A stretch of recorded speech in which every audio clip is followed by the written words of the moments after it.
The thoughts, views, and opinions expressed by the hosts are for entertainment purposes only and do not necessarily reflect those of RJV Media Lab, Inc., its affiliates, or sponsors. Listener discretion is advised. Them boys, they cutting up.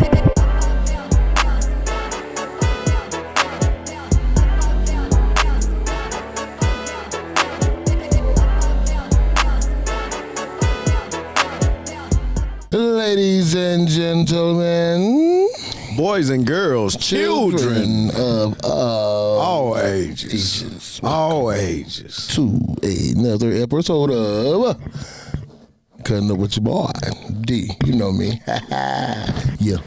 Elroy Jensen in the place to be. And on the one and two, we got that like C murder ducked off in the back. And like we always say, like, share, comment, and turn your notifications on so you'll know when we cutting up. For sure. We'll get right into this thing this time. College football is back, and we are smack dab in the middle of the season. No, we ain't in no middle. I feel like it's the middle because this the preseason portion. Yeah, and I've spoken to you about that. Yeah, and I was agreeing. I didn't say nothing, but I agree with you. I think we need preseason to a certain degree. Degree. I think, especially the more I thought about it, I think preseason is needed, but I know it's not going to be possible. Nah, it's not possible. Be that as it may, since they are having it where we have 9 conference games. Yeah, we'll go to that on the next season. We're still running. I think that going into that 9 conference game portion, I think that they ought to be able to play teams that are beneath them when it comes to Power 5. So, saying like y'all play Ball State this weekend. We play Louisiana-Monroe. I think those are nice preseason tune-up games to get everybody in the groove. You got to lose one come next season. So I know it's a couple of games. But I think that everybody ought to be able to play that first game instead of having you'll still get instead of that kickoff classic, that big game like 3. Huh? You still get 3 out of conference games. You just won't have 4. I got you. But I'm just saying though. I think a lot of it affects more or less that game right before the Iron Bowl. Because we all know we're in the point of college football right now where the outer conference games, more or less, if you got 3 of them, 2 of them are going to be cupcakes, and one of them is going to be a Power 5. And the way it is with the NIL, man, those cupcakes now are turning into viable options that can actually beat you. Just like you'll see lost? Army went down there and they lost Florida, and they like Florida, you know what I'm saying? And you pay these teams to come to your shit. It's hard to say that about South Florida, but you know what I'm saying? Central Florida, but think about it though. If they like UAB to Auburn in Alabama, they still are kind of beneath them. Yeah, no doubt. So, bad loss for the Florida Gators. Terrible loss. Bad loss. Give me the top 25 poll, my brother. Okay, so we'll go with the top 25. New number 1 is Ohio State, Penn State 2, LSU 3, Oregon 4, Miami 5. Please stop at 5. Don't like it. Please stop at 5. You say you don't like Miami at 5. I think they were overrated in the beginning. I think Penn State is more overrated at 2 than Miami at 5. Miami at least beat somebody. They beat Notre Dame, a team that was ranked higher than them. When?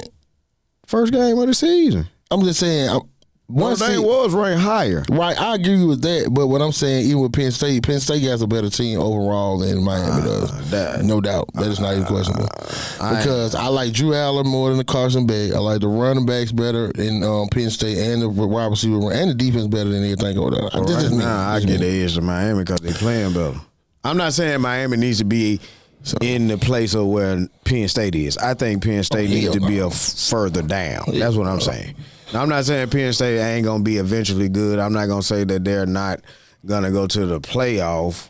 But I'm just saying I see other teams that deserve to be at number 2 right now with their body of work and how they're playing. Like I would give Oklahoma that number 2 spot because of what they beat Michigan, bro. Bro, they beat Michigan. That was what, 15? Okay. You know what I'm saying? That still was a and big then that's matchup. not saying much because I think Michigan's overrated because you got a freshman quarterback I got you. that never played and you lost so much to the draft. So I think that's overrated too. Okay, keep going. Talk. So we got Michigan I'ma at see. 6, Yeah. Texas at 7. You mean Michigan at 5? I'm sorry, Georgia at 6. I'm sorry, Texas at 7, Notre Dame at 8. Illinois at 9, Florida State rounds up at the 10, South Carolina 11, Clemson 12, Oklahoma at 13, Iowa State 14, Tennessee 15, Texas A&M 16, Ole Miss 17, UCF Bulls at 18, Crimson Tide 19, Utah 20, Texas Tech 21, Indiana 22, Michigan 23, War Eagle 24, and Missouri at 25. Now I got a question for you. Be that as it may, Alabama lost to Florida State. So, what number were we when we came into that game? We were like 8. number 8, right? And we dropped all the way down to like number 20 and moved up to 19 with that pass win. And that was more or less because of scoring the points that we scored and other people lose. Right. Now, I don't have a problem with us falling that far, but I'm going to ask you this. Like, don't you think everybody needs to fall that far just to give respect to those that are still undefeated? And I'm just saying, like, I'm a Bama fan, but I think we need to be behind Missouri. I think we need to be 25, and Missouri and whoever was number 24 needs to be in front of us. Just in all due respect, we need to be able to climb that ladder again. Now, we have time because others are going to lose, and all we got to do is keep winning, and we are going to run into teams that are ranked higher than us ourselves to help us jump up that pole if we keep winning. You see what I'm saying? So, like Texas. Like, they got dismantled by Ohio State. They couldn't hardly move the ball. Like, Arch looked very uncomfortable and scared. As big of an Arch fan as I am, he didn't seem to be ready. I think that they need to be one spot ahead of Alabama. You know what I'm saying? No. They're the number 1 team and lost to 3. You're not dropping out of the top 10 regardless. I feel you. That's not happening, period. It's never going to happen. Only because who you lost to. I just feel that, once again, they should have failed at least to 20 or so. Who? Texas? Hell no. You ain't gonna never see that. You ain't gonna never see that ever in college I know we ain't football gonna ever. never see it, but at the end of the day, that don't mean it's right. I ain't mad at it. When you lose to number 3, regardless, you only lost by 7 points. So I can't be mad. You know what I'm saying? So, but still, though, that 7 points doesn't dictate how the game was played. Like, they got dominated. Like, in my opinion, Ohio State called it. They really took their foot off the gas. You know what I'm saying? Like, they knew they couldn't move the ball on their D. And I think Ohio State just really wasn't trying to do much because they got a new quarterback too, so they're trying to bring him in slow. True. Just like how everybody else is. Georgia hadn't looked good. They only scored 28 points against who they played, somebody like Kent State. Yeah. So everybody hadn't looked as well because, like I said, the preseason, you go into what I call the first 2-3 weeks of college football preseason, because you can't say you got any continuity with any college football team when you bringing in 40, 50, 60 players. Yeah. So you got to get used to the program, used to, everything around you. So that's why you get a lot more upsets and stuff like that. So we're going to go over a couple scores, upsets, and like the big games. That's it. Get the bullshit on. So we'll start with what you're saying with Florida. Florida was upset by UCF. Last field goal, 18-16. DJ Lagway was 23 of 33 for 222 yards, a touchdown, a pick. Is it time for Billy Napier to get fired, and is Lagway a top-tier quarterback in the SEC? No, he's not a top-tier quarterback in the SEC, and that might not be all his fault. It might have something to do with the system that he is in. He doesn't fit it. But at the end of the day, I'm surprised Billy Napier wasn't fired at the end of that game. But I understand that they probably are going to allow him to finish out the rest of the season. Florida being the program that they are, and let's just be real, he's been struggling since he's been there. So, in my opinion, the buyout money has already been stashed to the side. So, now I ain't gonna lie to you, the buyout money might be a little thin because we always have to look at that. That's the biggest thing when we start talking about coaches getting fired, especially when people was talking about killing the board. I'm like, bro, that is not happening. He's not getting fired with a $70 million buyout. no, it ain't about the buyout. In my opinion, like, it ain't about the buyout when it comes to killing the boy. I think that they're going to give him time due to the fact of him just getting the offensive coordinator that he has. Like, if they're able to fix the offense, all he has to do is just, like, cut Nix off, and he'll still have another year or two with the OC. You know what I'm saying? Like, if the defense doesn't show that it has gotten better against real teams, because, see, what we did this weekend is something that we supposed to do anyway, so I'm not hyped, and I don't feel no better about what we did about Louisiana-Monroe. I don't care if they did shut them out. I don't care if they did score probably more points in Alabama history, you know what I'm saying, in a game, but you did that against a team that was beneath you. You know what I'm saying? So, like, next week, from here on out, I will see if they have improved. Who y'all got next week? Wisconsin at 11 o'clock. Shit, man. That's not much, but keep in mind, Wisconsin was actually looking like they were going to beat us last year up in Camp Randall until the quarterback got hurt. So I'm not putting it past them with the way my defense has been playing inconsistent. I'll say more or less with the offense. The defense. Well, defense okay, is, whatever. At the end of the day, see Ryan Williams gonna come back from the concussion. You know what I'm saying? Hey, at the end of the day, my brother, like, they was in the game and they were driving like they were finna take the lead. You know what I'm saying? Like, we were looking like we were in trouble for real. So, like I said, man, we still got to play teams like Tennessee. We still got to play Georgia. We still got to play y'all, and y'all play us better. Y'all still got to play South Carolina. Y'all play a lot of teams. Y'all play us better than anybody, and right now y'all are looking like a real live powerhouse. I mean, I didn't see y'all play this weekend, but I know your defense and your run game is legit. I don't know if your passing attack has gotten better, but you know, at the end of the day, we have a real live gauntlet in front of us, and that's what I was saying. If the boy is able to get a decent record out of this gauntlet that we have, you know what I'm saying, and possibly go to the playoffs, and I'm just hoping, wishing, and praying, then yes, he's going to get an extra year, but I'm not worried about the buyout. The buyout money is there. Nah, y'all ain't paying to me, no. It ain't about what they gon' pay. I'm just saying at the end of the day, G, they got the money. Now, are they willing to pay it? I don't know. I doubt it. Yeah, most ain't paying to pay that. The only people Not that were that willing to pay quick. that is because of Texas got a little bit more money, so they was willing to buy out Jimbo over them Texas A&M. Like Billy Napier's now, the way I'm seeing it, is only about $20 million. So that's not much compared to the money that these coaches getting paid. So, hey, this probably will be his last year, to be honest with you. So, but we'll get over to what you were kind of speaking on. It's number 24 now. Auburn defeats Ball State by the score of 42-3. How y'all look? Did you behind Jackson Arnold's performance of 24 of 28 with 251 passing yards and 3 touchdowns. Okay. Jeremiah he threw Cobb, for 3. Yeah. Okay. Jeremiah Cobb also chipped in with 11 carries for 121 yards, averaging 11 yards per carry. Also, Eric Singleton had 4 catches for 64 yards. So y'all call the dogs off? Touch carries. Y'all just... No, it was just a kind of defensive game, more or less. And it was toward the end, we could have scored. I saw it. I didn't get a chance to see it, no game, because I went to the Bama game. So I was keeping up. You know how they score? They show it on the scoreboard. So I was able to keep up with all the scores that evening that was going on, and I saw that y'all were up 28-0. So, you know, y'all had been up 28-0, like halfway through the third quarter. Started the third, something like that. No, it was like we got 28. It was like halftime. Okay, you know what I'm saying? So they ain't scored 3 until like to the fourth quarter when they were supposed to score.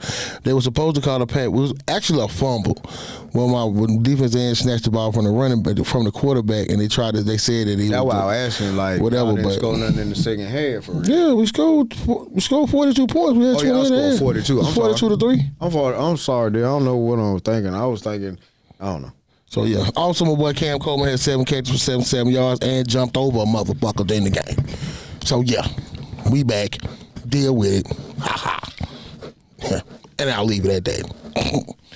Also, we had number 18, Oklahoma, beat number 15, Michigan, 24-13, with John Mateer leading the way with a 21-34 performance with 270 yards and a touchdown and 1 interception. He also had 19 carries for 74 yards with 2 touchdowns. Does Oklahoma have what it takes to become a top-tier SEC team? I think they do, but I really don't know because I haven't actually watched them. I know the defense is stout, but I don't really know how good their offense really is right now because, like you said, they've only played Michigan, and Michigan has lost a lot of key players on defense. Offensively, they were saying that they don't really have the wide receivers that they need to go with the quarterback that they do have now. You know what I'm saying? They didn't have them last year. They had them, but they got hurt and stuff like that. So that's what hurt them last year. Yeah, so really, they don't have what it takes to go up against a top-notch defense, let alone, you know what I'm saying, a team that has both defense and offense. They got players. I feel like they got good defense. They are stout against the run. Are little susceptible for the pass, but that's still a little that Big Ten in them. But I do think Mateer can get the job done. I just don't think he has enough weapons around him to take advantage of passing. Right now. Yep. That's why you'll have a 19 carry game. You know what I mean, and you only win by such a small margin. So we'll see. You know what I mean. We got Oklahoma in 2 weeks, so we got to go down to Norman, and like I said, we'll see real soon. You know, it's going to be a little bit of revenge game. Jackson on going to his home, back to his home. John Mateer, the new big quarterback. Big games of the week. So it's going to be a big deal. Big games of this week. What you mean? The big games of this week. Who was the big games? No, I'm saying let's talk about the big games. Yeah, we also one more upset. Mississippi State upsets Arizona State. Did you see that? Yeah. So I didn't see it because it happened that evening. Yeah, so I actually saw that one. So that was a good one right there. I definitely believe Mississippi State, they needed that win because, of course, Mississippi State had become the doormat of the SEC. So big up to Mississippi State with the upset of that win. So honestly, bro, wasn't no really big games outside of that. I'm talking about this week, D. Talking about the next week. This week that's coming up. This week, not last week. This week. Ain't that many big games this week to me. None. Not in my eyes. Let's go and look and see. You got Georgia and Tennessee. I don't even think that's a big game. I don't even like Tennessee like that. I think Tennessee gonna beat Georgia. No way in hell. No, you got Alabama and Wisconsin. You will say, if you want to make a mid, because this is an ACC game, you will say Georgia Tech and Clemson. Georgia, Tennessee at 2:30. I like Georgia Tech in that game, too. I'm just not. It's something about Clemson. Like, they should have actually lost against Troy. Troy just ran out of gas. You know what I'm saying? Like, they warmed down. Like, Troy jumped out. Up the whole 16-9. time. 16-9. And the halftime was 16-3. Yeah. So, after that point, I just felt like the athletes took over at that point. Yeah. You know what I mean? Athletes and conditioning and things like that. Yeah. You got more people to throw out there, too. So, when it comes to offense, you know what I mean? Now, the only other big game I will say that you do have will be Miami and South Florida. That is another top 25 matchup. Definitely after them. So, that's be a 3:30 game. And I thought it was a big one Saturday Florida, night. my bad. We got Florida LSU. Right. At 6:30. Florida. And my bad, we got one more. I did forget about this game. Texas A&M, Notre Dame. So you got 3 possibly good games. So Tennessee and Georgia, Florida, LSU, Texas A&M, Notre Dame. And to be real, Alabama and Wisconsin might end up being a good game, man. The only thing that might help Alabama out is the fact that Wisconsin is going to come down here, and it's supposed to be like low 90s. It might be, it's going to be low 90s. That game there is 11 o'clock Saturday morning, so by halftime, it ought to be a good 85 degrees. So that humidity is going to play a factor in the game. You know what I'm saying? Wisconsin, I don't know what they have, but technically, I'm I'm up in the air when it comes to my Tide right now. So, you know what I'm saying? Like I said, I'm not drinking the Kool-Aid off a dominating performance, and they beat a team that's like on a high school level. You know what I'm saying? Like IMG. I'm just going to be honest with you and go back to a couple things I've heard this week, and I'm just going to come up with my own analysis. Mm-hmm. I think Ryan Williams is the most overhyped college football player in the country. And I agree. Until he shows me different, because he hasn't done anything. He's only went over 100 yards, maybe I think twice since he's been there. And he only had, in my opinion, one good game. And that one of them big game was against Georgia. That was his best game. That's the only good game. So I think that a mixture of people was a little bit of fear of him. He didn't do nothing in the last game, that bowl game, when he actually played against Florida State. They chopped him down.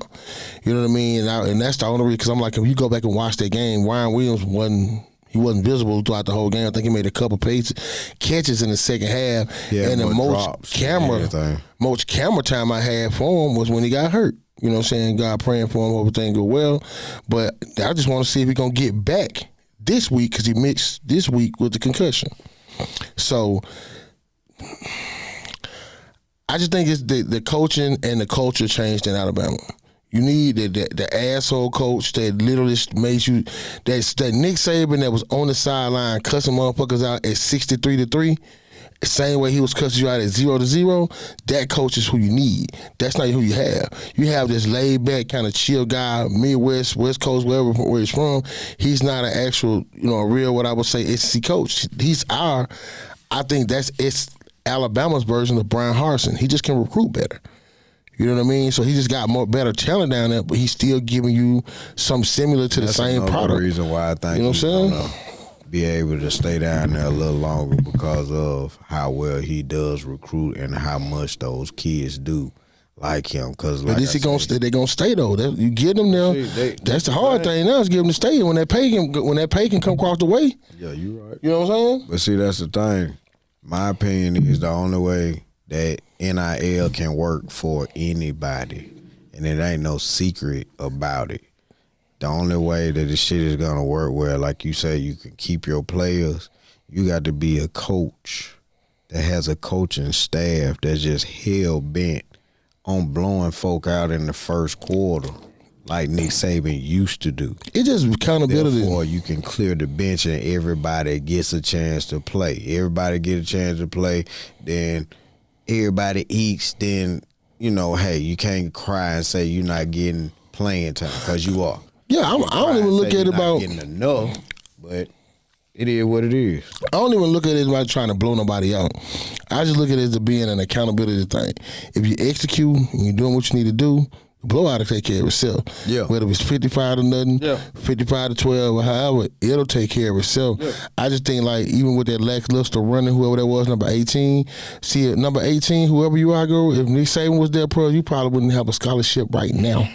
You know what I mean? You'll be heading to the crib, just period. I can't even think of his name, but it ain't about me calling you out like that. I ain't gonna call it. It's just basically just saying, because you got enough camera time as it is. Yeah. But it's basically saying, like, it's the effort behind it, bro. And that player's love so why. Did nobody have effort? He just the one got caught. No, he ain't the only one got caught. They just quick to dog him out, because it was so visual. Of course, once again, when people like somebody, they're going to make excuses, or you're not going to hear them say nothing. You feel me? So, like I say, Ryan Williams, you can critique him about everything he has done since the Georgia game, and to be real, you're going to sound like what we're talking about when it comes to the safety for us now. It ain't no deal. No effort, man. He just had one lackluster game. Ryan Williams done had several. So, it's just all in how you look at football. Yeah. So moving right on to that NFL, in my opinion, the real meat, unless you got something else. Nah, we good. Yeah, so you got any hitters? Nah. You ain't got no hitters for me? Nah, I ain't got no hitter today, Bob. Okay, well, I got one. Okay. Since we're going into the NFL, we talking about, I'm going to bring up the game of last night. In your opinion, this hitter is a question. Just to want to, pick your brain and see where you at. In your opinion, what jeopardized last night's game between Baltimore and Buffalo more? The Derrick Henry fumble late in the game. That's it.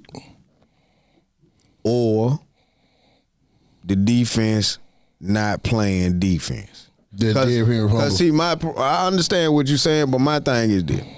I understand Josh Allen is a great quarterback. But with all the people that they have acquired on defense. Who? Joey Bosa? I'm just saying now. They ain't got no super damn defense. They went and got Joey Bosa, and they went and got another safety. Who that they went and got? They got like other players, G. And you got some guys. And then you got arguably the best duo at linebacker. Like, they have some guys. Ooh. They don't do that now. Bro, stop, bro. The same cat that say hurt every fucking 12 games. He missed 8 to 12 games a season. Okay. We're not gonna do, bro. If Buffalo was that good at defense, we wouldn't be. It would be a speculation. I'm not talking about Buffalo. You talking about you talking about? I'm not, listen to what I'm saying, D. You said Buffalo. No, I did not. I said what hurt them in the Buffalo Baltimore game. I mean, I'm talking about the Derrick Henry fumble or the lackluster effort from the Baltimore Ravens defense. Because the defense didn't show at all. The fumble. The fumble, period. So the fumble doesn't happen, the defense sitting on the side. And then my thing is this, like, I can't even really put it on the fumble. I'll put it on the coaching staff before I put it on the fumble, because if your defense is supposed to be good with all these big supposedly named players that you got, my thing is this. Punt the ball and make him drive at least 90 yards, 80 yards on this good D. You giving him the ball right there at midfield. It don't take much for him to go down there and get a field goal. This is Josh Allen. You feel what I'm saying? Like, you really putting your defense in a bad situation, and your defense ain't played good all night long. But the fumble is how they got the ball back. It's a fumble, wasn't a punt. That's what I'm saying. I'm saying, hear me out. I'm saying I still can't put it on the fumble because they shouldn't have went for it on 4th and 3. You understand? The video game Madden even tells you, punt the ball. You punt the ball, G, because of situation like that. If you punt the ball, I don't think it was 4th and 3 when he fumbled the ball. They said it this morning. It was 4th and 3. He fumbled the ball. They were saying, because Stephen A was saying, I don't have a problem with it because you putting the ball in your playmaker's hands. Either if Lamar or Derrick Henry got the ball, you can't argue with it. You know what I'm saying? And you're right. But it was 4th and 3. You're at midfield. I don't know if it was, I think it was Baltimore side of the 50, not Baltimore, but Buffalo side of the 50. I think it was more or less like the 45, 50-ish, but on Buffalo side. And if they get the third down, end of the game. You know what I'm saying? The clock run out. You know, I think it was like a minute left, something like that. Derrick Henry fumbled the ball. And we all know he don't fumble often. Yes, it was his fault because he did fumble. But what I'm saying is, it shouldn't have came down to that, though. With all the acquisitions that they quote unquote got over the offseason, with the defense that they supposedly had, everybody had Baltimore as the number 1 team in the AFC. You know what I'm saying? I'm just saying there's other things. It shouldn't have came down to that, D. They were down 15 points with 5 or 6 minutes left in the game. All right. That's why I was asking you that. Because, see, everybody want to say Derrick Henry fumble, but my thing is this, where the fuck was the defense? You know what I'm saying? You got Hamilton, you got Humphreys, you got, what's the other boy they done went and got the safety? Like, they done went and got a whole bunch of folks. You got Raekwon, you got the other boy, like I said, arguably the best duo at linebacker. They done patched up the D-line. You feel me? Like, they supposed to be top-notch. At the end of the day, we still talking about 2 of the last MVPs. So I still got to give Josh Allen his props. So I can't take nothing away from him saying like that. So we still ain't like we talking about Joe Schmo. So I'm going to give him his props in reference to that part. Without the fumble, for 15 we're not even talking about it though. So, but we got to look at it. I'm gonna say this. The reason why I'm not gonna put on the defense, because I can say the same thing when it came to the Eagles, because they defense game, they got one of the best names out there, and without four critical drops by CD, we probably talking about a different outcome. Yeah, I can go with you. So that's what I'm saying. So I can't say that it's purely the defense. But be that as it may, though, D, what you said is all the way true. But I can still say that the Eagles did make a couple of stops. Now they were making some stops. It wasn't many, but they still made a couple of stops. You know what I'm saying? To stop Dallas. You feel me? Yes, CD dropped some balls, but I remember a couple times they ran the ball on to try to get, you know what I'm saying, third downs, and we stopped them. You know what I'm saying? There was a couple of times where niggas dropped the ball, but more or less because of them getting hit. You did. Like, it went both ways. Yes, CD dropped a lot of balls. I ain't denying that. Critical, because that drop. A lot of them. There was two drops, especially that last one on that drive that could have basically went down, and if you want to say within it, if you want to say it because of the timing of it, could have put them up to win the game. Because it wasn't but like a minute and change But left. then another thing, too, we got to add into the equation. The man that the defense is built around wasn't playing.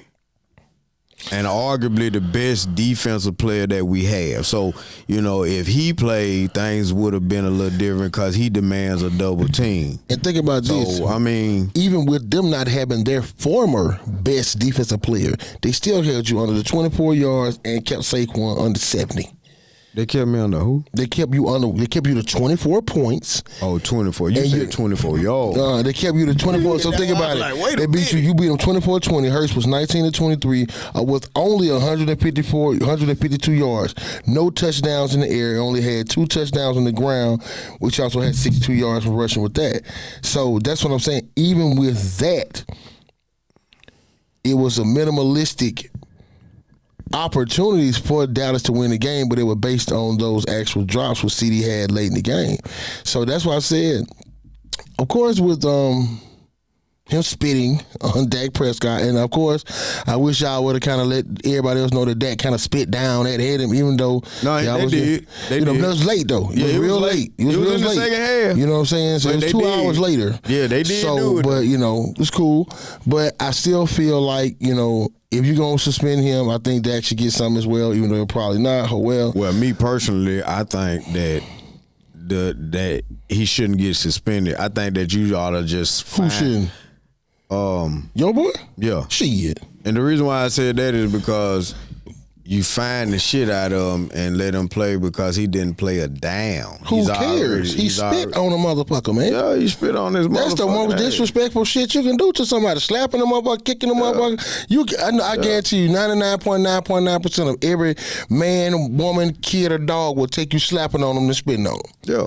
And then you spit in the face. Or spit in the jersey or whatever it was. You actually spit on the person. Only thing worse is peeing or shitting on the person. Right. So I got to let you, one thing about it is you got to be responsible and accountable for your actions. And he is. So accountable for your actions. And he probably won't. And he probably won't do it no more. But the thing about he got to learn sternly though. But the thing about it is this though. You dealing with a real. See, today's football. Everybody trying to get money, and hey, if you got the talent, you can make it. And you got a lot of street gutter people, or people that really are about that life. And Jalen Carter is a nigga that's about that life, man. So, but you got to leave that life at home, bro. You spit at my feet, so I'm gonna be that nigga that's gonna spit on you. So think about that, bro. I understand, but see, my thing is this. I'm saying all that to say this. I know they're not going to do it. All I'm saying is if you're going to suspend him for another game, you need to at least suspend that for at least one game. He ain't getting no suspension.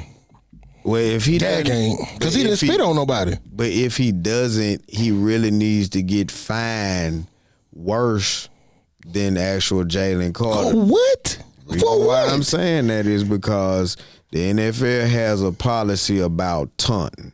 That's not taunting. Sportsmanship. That's not taunting. When you spit at a person and you sit up there and wink your eye and laugh, you taunting. The game ain't started yet, so you can't throw a flag. It don't. That's taunting, G. But you can't throw a flag before the game started. The game had started. So the how he first play hadn't started from scrimmage. My point, but exactly. The game had started because they had already did the kickoff.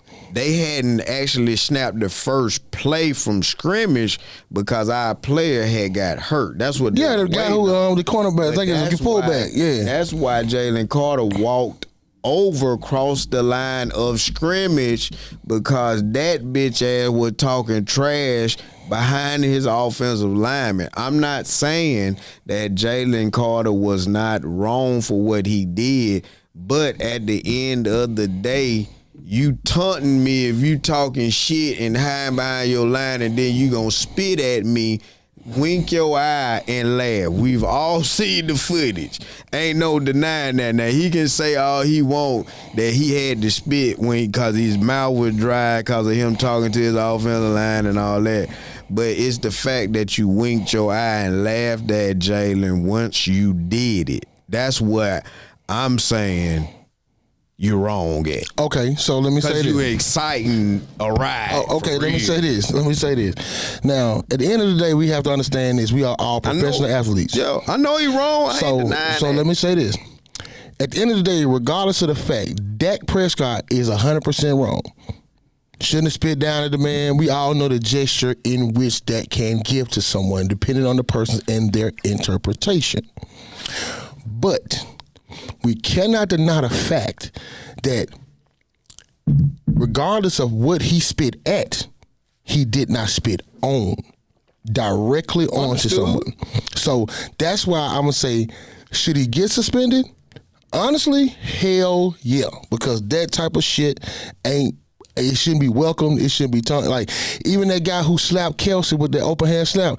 I feel like he should have got suspended, whether it was open hand or closed hand. Because of the fact. I'm glad you brought that up. He should have got suspended too. I'm glad you brought that up because I was just finna say that happened in our game as well. Ain't nobody talking about that, but their left tackle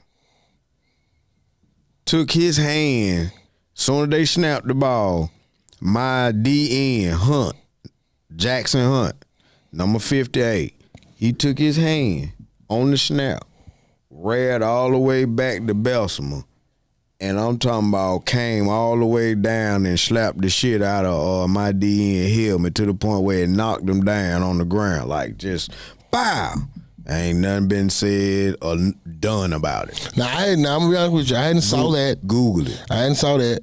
So I'll look at that. We'll revisit that. It's a lot of things that, you know what I'm saying, went down in that game. Yeah, that's a natural rivalry thing that happens. There's a lot of things that happen that they didn't call because refs try to not, the refs try not to determine the game by just a emotional like penalty. That. You know what I'm saying? Because that can actually change the game, big picture in y'all penalty. And see, the thing so the light stuff they get away. But the spitting though, bro, from my opinion, I think Dak should get at least one game because of course I feel like he is citing it. But I'm gonna be honest with you, Jalen Carter, because of your history and because you know that you need to hold down because that was the reason why you dropped in the draft and why you even at the Eagles, you should get at least 3 games. Because like I always tell people, let me say why. You never learn true accountability and responsibility until you're in the place where it hurts. You have to hurt. Because like that's why when the people like, you don't learn until they go to jail. And you're like, oh man, now I'm going to call my mama. I'm going to be there for my kids. I'm going to do what I want to. Because you learn. Because you're like, oh, you know what? I need to change myself. Bro, he needs to understand, bro, that being that who he is. And think about who you say he are. Everything that you say he is that actually inside a character that should be accepted for who he is? No. You're too good of a player. Well, I don't think he's going to. You know what I'm saying? I think he should get at least 2 to 3 games. I don't think he should. You know what I mean? So, and that's just because of the extent of what it was. He already got one. He don't need shit else. Just fine him. Fuck y'all. So, Fuck that too. So, Spit on that bitch again. So, let's talk about my coach. We destroyed the Tua Dolphins. Now, I got a question for you on that. 33, hold on, let me finish. I'm not trying. Let me get Okay, go ahead. I'm sorry. The Colts destroyed the Dolphins 33-8 behind the Daniel Indiana Jones performance. Very efficient. 22 of 29 with 272 yards and a touchdown. Also chipped in 7 rushes, 26 yards, and 2 touchdowns. Coach rookie tight end, my boy, Jalen Warren, actually looked great. 7 catches for 76 yards. So, I told you. We're back, baby. Indiana Jones. Now, what you got, brother? You ain't told me shit because you ain't have faith in now one of your quarterbacks. Yes, bro, if you go back and pull the tape, and please, if you do, I said, we got weapons.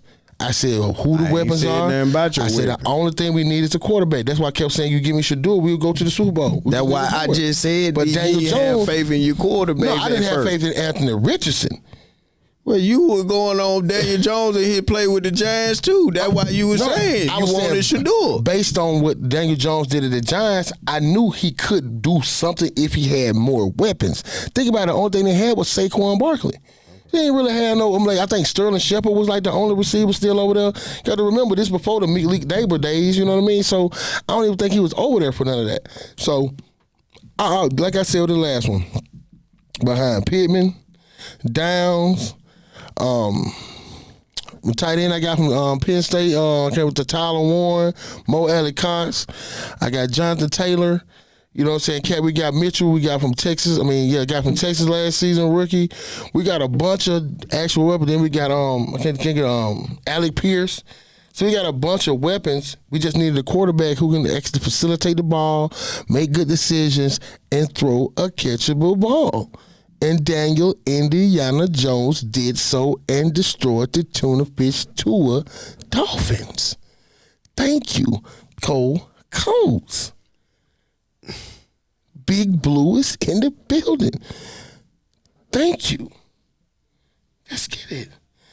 Also, great game on Friday night. We have the Superchargers upset the AFC champions Kansas City Chiefs 27-21 behind Justin Herbert. I told you, girl, what don't beat them. Standout performance of 25-34, 318 yards and 3 touchdowns. He also had 7 rushes for 32 yards. Quinn Johnson actually stood out with a 5-catch, 79-yard game with 2 touchdowns. Mahomes was a typical Mahomes, 24-39, 258 yards, 1 touchdown. He also had 6 carries for 57 yards and a touchdown. Xavier Worthy went out early from friendly fire from running into Travis Kelce and was out for the rest of the game with a dislocated shoulder. Does that game and that performance catapult the Chargers to the number 1 team in the AFC? No. I'm gonna tell you this, and they might be the number 1 team in their division, but not the Chiefs are in. Yeah, but not the whole AFC though. Who better? You got to get to either Buffalo or Baltimore still. I understand the Chargers are undefeated and they beat the Chiefs, but let's be real, the Chiefs ain't the Chiefs no more. I'm not gonna say the Chiefs ain't the Chiefs no more. They ain't got their best receiver yet. You know what I'm saying? We say that every year though. No, but they say it's sitting right here, they best receiver. Right. So let's just go with that. They don't have their top 2. They don't have. Because they saying old boy gonna be back with this. Yeah, he should be back probably next week. But Rice gone for the first 6 games. No, they say he gonna be back this week. Worthy will be back this game. Right. But Rice gone for 6. I know, but you said next week. Yeah, Worthy. He should come back this week coming up. Right, but you said next week. That's why I was just correcting. Yeah. So that's why I'm saying they out. But if you go back and look at Kansas City the whole time, they've always been missing something. You know what I'm saying? So I'm going to say this. Jewel, just remember I said this. Miami, looking shitty. Probably won't make the playoffs. Tyreek Hill, probably ready to get the fuck out of there. Ain't no probably, because they finna revamp. They probably. I think he lands back at home with Kansas City and Mahomes. They probably finna get rid of Dolphins coach, GM, Tua, and Tyreek. Now, I'm going to say coach and Tua definitely. I'm going to definitely say that they McDaniels. GM is the one that's like bagging the coach and going with the coach, because the GM was more or less like, all right, don't you think we need to get another quarterback? And the coach was like, nah, Tua is my guy. Yeah, Tua. And I think it was because of the health part. And he knew, and I think he knows that if he gets rid of Tua, he probably won't start at another because his injury history, he probably won't start another NFL franchise. He'll probably be a great clipboard guy, you know what I mean, kind of like Jacoby Brissett. But I don't think Tua, because of his health issues and the emergence of so many new quarterbacks that's been, put into the league, that will be taking some spots, just like Jackson Dart should be taking Russell Wilson's spot next week, because he looks like a pile of dog shit. And I don't understand why they didn't even put him in the game this But they had paid Russell. They paid Russell too much money, man. It don't matter if they paid him too much money. Like, at the end of the day, you see that they can't. They like Sierra too much. At the end of the day, you see that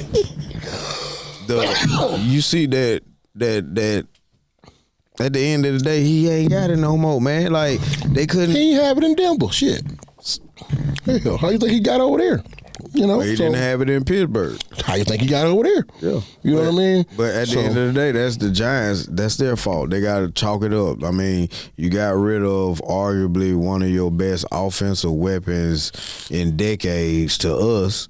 You know what I'm saying? You done paid Daniel Jones a lot of money for nothing. So there you go. You know what I'm saying? So you might as well go and swallow the pill and just go on and just say, hey, Russell, look, man, we just need you to mentor him for the rest of the year, and we just going to release you, and you go wherever it is you want to go. Same way that Atlanta do with Kirk Cousins with Michael Penix. Right. He started, then Michael Penix got his reason. Only thing I think with this one is that I think Jackson Dart gets to start earlier, because Penix didn't get it until like the end of the week, end of the season. I can see Russell going one more place. Nah, that's it. Honestly, I can see Russell going to the Saints. Hell no. The Saints don't have a quarterback. They gonna tank for something new. They are, but the thing that they gonna tank for ain't gonna be ready, and they don't have nothing on the bench that they can use. And guess what they gonna bring home every time when they ready. And guess what they bring home every time? Who? The hometown kid, Jameis Winston. You remember every time they'll bring J-Mo down there. They're not gonna do it this time. But then they bring him down there last time. They did. And he stunk it up. He's not going So back. they'll bring J-Mo back down there. J-Mo. If anything, J-Mo last. The crowd leg killer. His last horizon will be New York. So I like J-Mo, man. He's a professional backup quarterback, man. He's the greatest locker room guy ever. Get out of J-Mo. Okay, let's switch over to the NFL on your side. Well, the green motherfucking Bay Packers, man. Those fucking Packers beat the Detroit Lions 27-13 behind Jordan Love, 16 of 22. No, let's just start with 168 Let's start with what I told you first. Let's start with what I told you first. Detroit is going to be trash this year because they don't have now one of their coordinators. No, because Jared Goff still was 31 of 39, 225 yards, and a TD, only had one pick. He was still efficient. I'm going to tell you what the problem was. The problem was is they could not run the ball. They could not. Gibbs was 9 of 19. Montgomery was 11 of 25. They were running the ball last year, right? No, they still had mediocre performances against the Packers last season. They didn't have as many. If you go back and look, we just speaking on the Packers. But they were able to run the ball last year. Remember, this is his first game, though. We're just talking about the Packers. At the end of the day, Detroit ain't got it. That's why Green Bay looked so good. That was a preseason game for everybody over there. I'm gonna tell you why Green Bay looked so good. Because I would have given the props. When Micah Parsons came in the game, he made a fucking impact. I watched the snap specifically. He was the one who made the pressure to get that interception that Goff actually threw. He was killing Sewell on that outside, one-on-one, getting to the inside, using strength, beat him to the inside every time. Michael Parsons definitely made a humongous impact with them being able to pressure the quarterback and make Jared Goff a lot more uncomfortable than he probably usually would be against the Packers. So I'm not going to say the Packers are just like, those guys, because, I still going to stand up and I still like the Washington Commanders. But I still say Commanders, Packers, and I'll just probably stop there. Lions still, of course, got to show me a little something there. And we'll see the Minnesota tonight. You know what I'm saying? So I don't believe in Chicago. So, but I do think that. Oh, you just talking about for their division? Yeah, I'm just talking NFC. I'm thinking about anybody who can beat you. You're here. Oh, you're here. You didn't say that, D. I'm trying to figure out what you was saying. I'm sorry. Yeah, because you just. I'm just kind of about. Because that's why I switched over to the NFC, and I was. I know. I'm with you now. We were kind of speaking on with the Packers and the Lions, because where we're speaking NFC is whoever can get to the Eagles. Okay. Because the Eagles are the pecking order. Okay. And we just like when we was talking about Kansas City. I just didn't know what you were talking about. I thought you were talking about division at first. Just strictly NFC. Yeah. Okay. So that's why I say those will be the teams that I look at. When I'm looking at, okay, we know the Eagles are the pecking order. Boom. Let's just get that out of the way. Who's the Knicks? You know what I mean? So I think I will have to put the Packers in there. No. I'm definitely going to have to put... I got more faith in Washington than Washington definitely is in the mix. Green Bay, I don't have no faith in them. And I'm going to see what Minnesota looks like tonight. And see, you know what? I got to see more on Green Bay because at the end of the day, I think Green Bay's weakness... when it comes to their defense and Michael Parsons, I think that the Eagles as well as Washington will be able to beat the Packers because they know how to play Michael Parsons. You feel what I'm saying? And I understand he might have a better defense around him right now, but if you just look at it and just break it down, yes, the front seven is good, but that back end is still suspect, G. You know what I'm saying? So now, if you able to run that ball, find a way to run the ball, which Washington as well as the Eagles will be able to do because you have a quarterback and a running back and a good offensive line.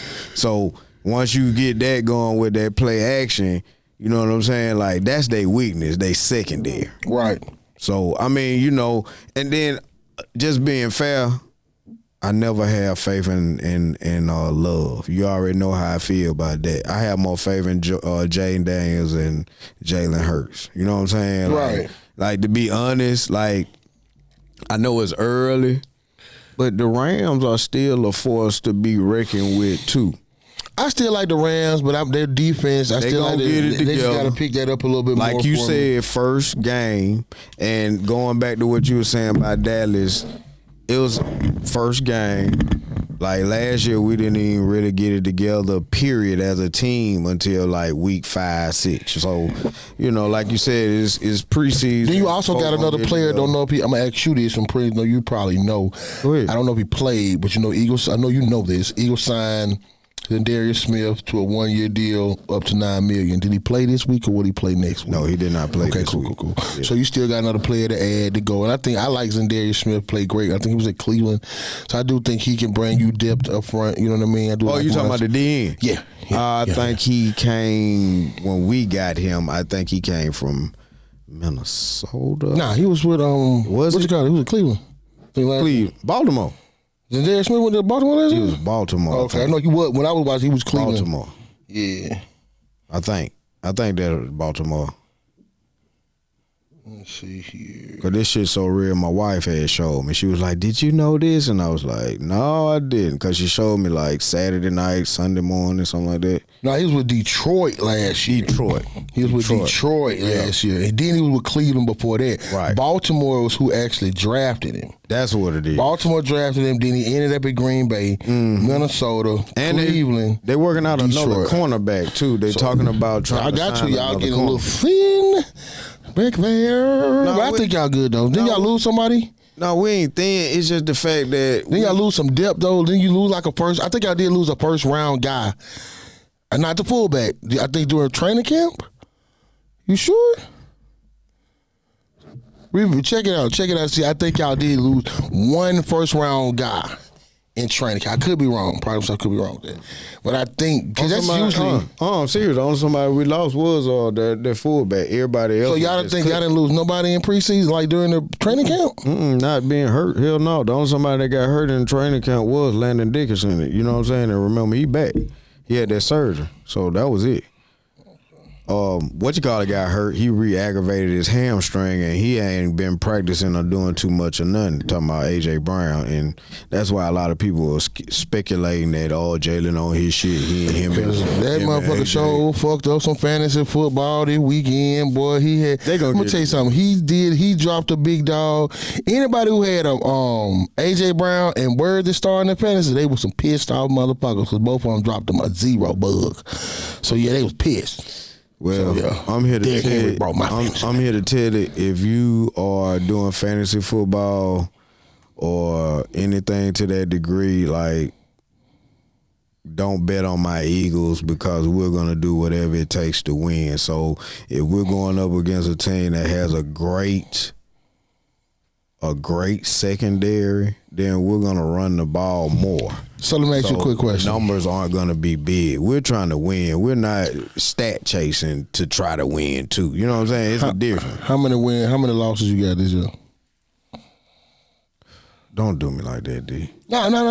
Cause the reason fuck that. I'm doing that shit. Cause I smell.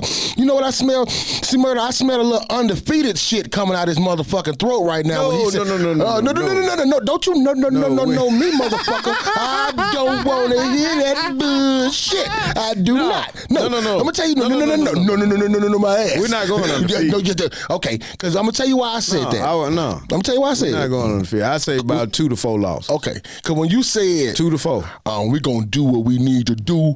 Rather this. No. That sound like a motherfucker said. No matter what we need to do, we gonna motherfucker win. No, D. I promise to God. When I say that, I mean like whatever the defense. Yeah, I know what I'm saying. Whatever, give or take whatever they give. Yeah, even the defense. Like what Dallas did. You know, Dallas had they had over the top help the whole time where AJ and Devontae couldn't get loose. So we used them as a decoy, and that's when we used Dobbins. Yeah, Dobbins. The little post across the middle. Mitchie played? I didn't see him out there. Mitchie played, but he just did punt and kickoff. He's number 18. Okay. But no, I wouldn't say the undefeated because we're not trying to come out the gates full blast. We're trying to rope a dope. Nobody go come out full blast because of because nobody plays preseason, and I think that because nobody plays preseason, they got it. And I will give one props. It is a team that's coming out. Big props to Pittsburgh and big props to Aaron Rodgers, bro. Hey. I can't say you was, but I can give you a. I got to give more props. You know, I can give. I don't know, man. I think that was a stalemate. Like, I think both of them deserve props, but both of them at the same time deserve ridicule because, like, going into that game, I know for a fact most analysts or football fans walked in came into that game thinking that this is going to be a low-scoring slugfest. No doubt. Both defenses couldn't stop a nosebleed. And Aaron Rodgers is probably going to squeak it out by him being the better quarterback. But I think the Jets should be happy with Justin Fields and their offense. And I think Pittsburgh should be happy with their offense as well to a certain extent because they couldn't really run the ball. It was just more or less the Aaron Rodgers show. Right. And in their division and in order to be able to compete for a Super Bowl like they're trying, they're going to need to help Aaron Rodgers out a little more when it comes to running the ball. Yeah. You know Tyler Warren and other cat. Like, I got Jalen Warren. I think it's Jalen Warren. Yeah, because, I mean, what happened to their defense? They done went and got players as well. You know what I'm saying? You done signed Bosa. I ain't heard Bosa's name all I ain't gonna lie to boy, big up to that boy Jalen Ram. Ram played, boy. Yeah, he played. That big ass head, boy. Man, did you see that hit? Did you see that catch where that motherfucker put the ball and caught it against the side of that nigga helmet? No. Ooh, boy, look at that shit. Okay. He caught sideline, bro. He caught the motherfucker and he caught it holding up against the defender helmet. Right. Okay. You need to see that shit. I mean, that's catch of the year right now, bro. There was another dude caught one from back here from Oklahoma and caught that bitch. But dude who caught it, he literally held it against the side of his head and hit that boy. Okay. Wrapping up, a couple of thoughts as we wrap up, man. We know we got Miles in Alabama State finna play a game.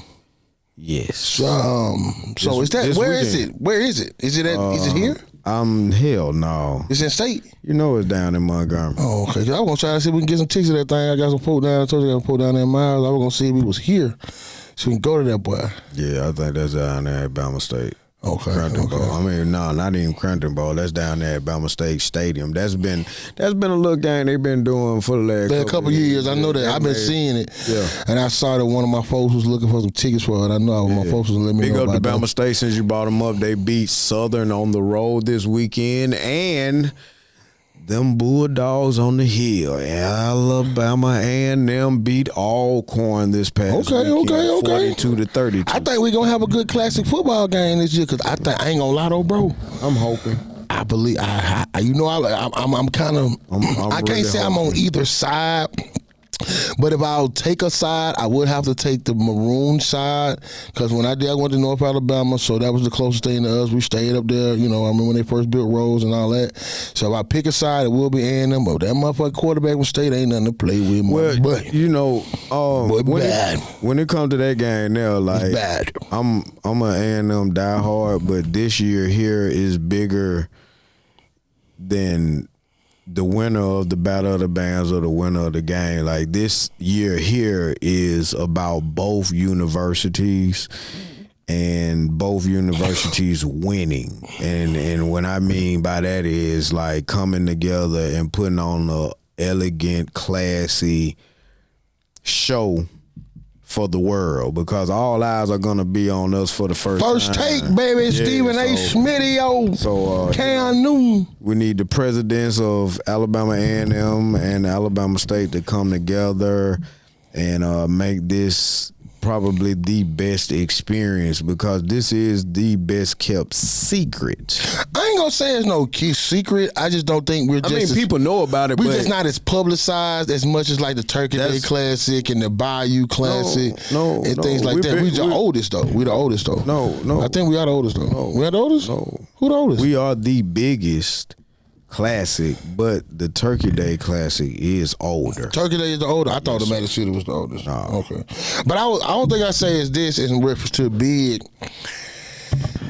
It's where it's held. You know what I mean? I think it's basically because it's stuck in little old Legion Field. No, you know but what I mean? The thing about it is, even though it's a mecca of football. No, but the thing about it is this though: you have people all over the country that come. Yeah, people from Alabama. When I say best kept secret, what I meant by that is when it comes to the Magic City Classic, as big as it is inside out. It's not a game that is shown on live national TV it is now. Okay. But it's not shown like the Bayou Classic was. See, because the Bayou was, but is. Yeah, because the Bayou Classic been played on TV for years. That's the plateau. See, if the Bayou Classic is on NBC every year, live.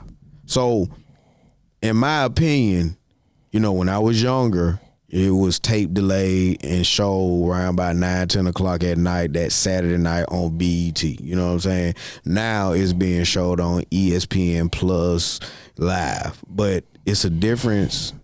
Now they actually usually give ESPN because they got us on regular. The Classic was actually on standard ESPN last year. Okay, it was on regular ESPN. Okay, because that's why I said that's how you know because I be out there. Yeah, so that's why I said now we're getting within the last couple of years we're getting the actual.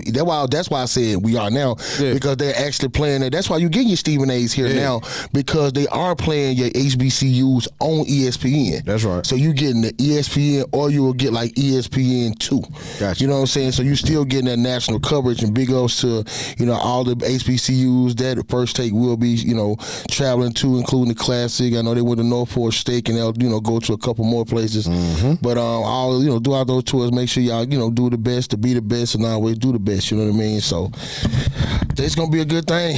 Last thing, this Saturday, baby, got a fight going on. Canelo Crawford. Who you got? You know who I got? I got Crawford in 7. I got Crawford in 7. You heard it here first. Mic drop.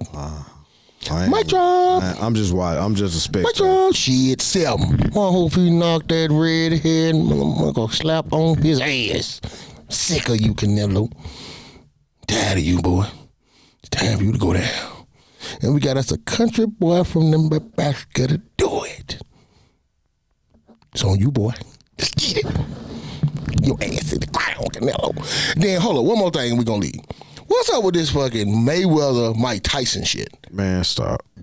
And then they paying him $100 million or something for that bullshit. Man, stop. I ain't want no need to even bring that bullshit up after that last shit Mike Tyson did with Jake Paul. Yeah. Like this, I'm one of the ones that I don't play with fire. Like you might burn me one time, but it won't happen again. So like when it comes to all these exhibitions, you know what I'm saying? Like I'm not with that shit no more. Yeah, it don't make sense. I mean, I might watch it for the entertainment portion of it, but you're not fixing. That's all it is, pure entertainment. Indulge in talking about it because it's bullshit. Yeah, I ain't gonna lie, it wasn't shit. It's something that I definitely wasn't expecting. You know what I mean? That's the last thing I would have expected. Man, look, just like how we having an exhibition with Tank and Jake Paul, same shit. But the thing about it is this: like people not wrestling, and I'm a wrestling fan.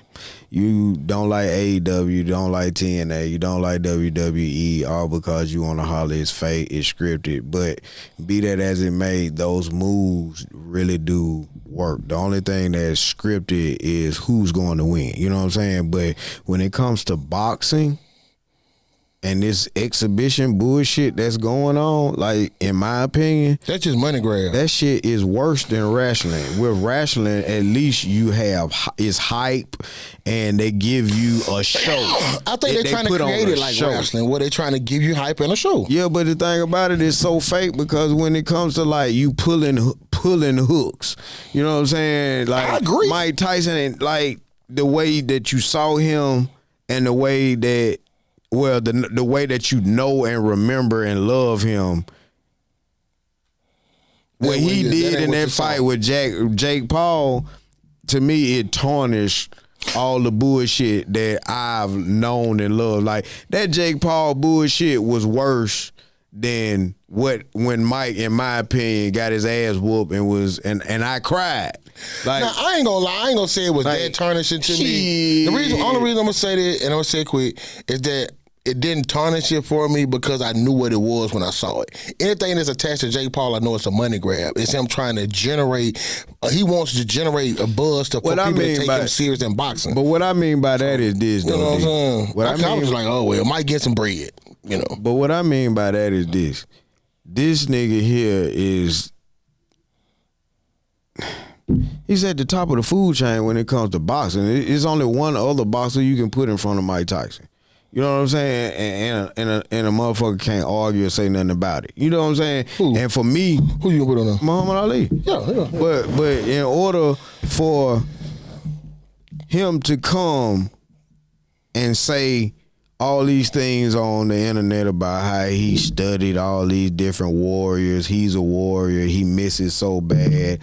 You know what I'm saying? Like, he thinks of himself as a pussy because he can't be the warrior that he once was. But I can feel him on that, though, because Mike Tyson was a different motherfucker. And I feel him on that as well. But when you go in that ring and you acting not half of the man that you was, but half of the man that you was. But because, you know, that was something. That's why he was chewing on that glove. So he don't need the money. So that's what throw me off. You didn't need that money. Jake Paul might have, but nigga, you got Jake Paul needed the exposure. You got your own weed strand. Yeah, he sell vapes and all type of shit. Everything. Yeah. Like, you never heard it for Jake money. Paul. No, that was Jake Paul wanting to say I fought Mike Tyson and went the distance. But in my opinion, you actually took away from your persona for this bullshit. That's just the way I took it. Like, I ain't take it that much though. You know, not in these days. Now if it was 10 years ago, then yeah. But no, not now. Like Jordan. Everybody know Jordan ain't had no business coming out that damn booth when he was on the Washington Wizards. But niggas respected it because he was out there hustling, grinding, giving his all.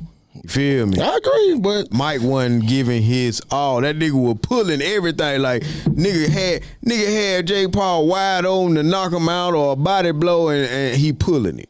Yeah. Like, man, stop, man. Like, I can't stand that shit, man. Like you talking about the fight between, you know what I'm saying, this weekend. Oh, cool. Hold on. Because I love boxing. Hold I'm with on. it. Let me to cut you off. What up?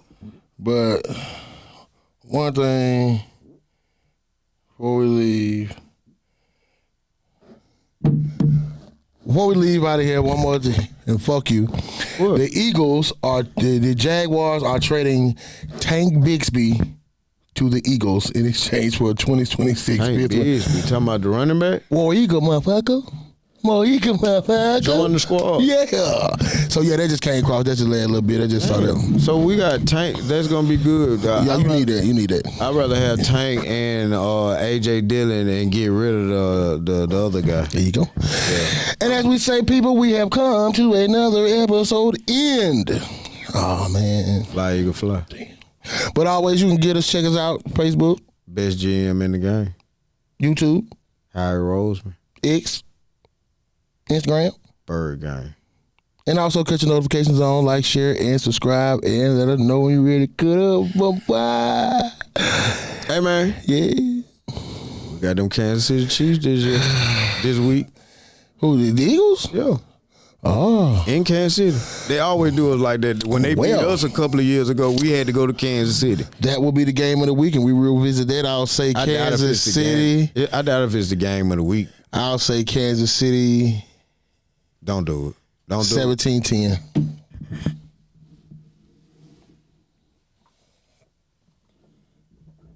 Well, I appreciate that. Mic drop. I appreciate that because I know we're going to win because, you know, every time you buck against me, I come out to the good. You just got one win the last year, my boy. Yeah.